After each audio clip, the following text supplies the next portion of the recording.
there may be something lurking in there that's you can't see. As ominous as it sounds, it's a sentiment that Amy Charney wants women to take to heart. Even if you don't have a history of breast cancer, you can still have cancer in your breasts. The Chapel Hill mom knows that firsthand. She's now an almost 10-year cancer survivor who had no family history of the disease, but what she did have working against her was dense breasts. I just skipped out of the mammogram facility and went home and thought everything was great.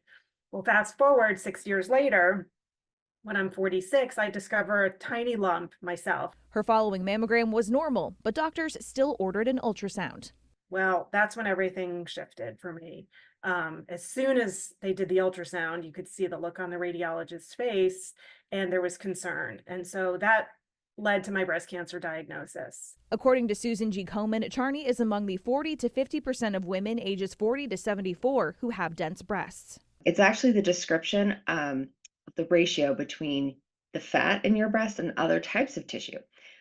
If you hear dense, you might think that it's heavy, but it's really about the structure of a breast. You can't actually feel through like a clinical exam. Dr. Krissa Smith, the VP of Education for Komen, says that structure makes cancer much harder to detect. But unfortunately, we don't know why it happens in the first place. Studies have shown, we've done the research, that people who have dense breasts don't know that they're actually at a higher risk for breast cancer. In fact, 4 to 5 times higher risk. But the good news is survival rates are exactly the same regardless of breast density. There's no difference in the outcomes.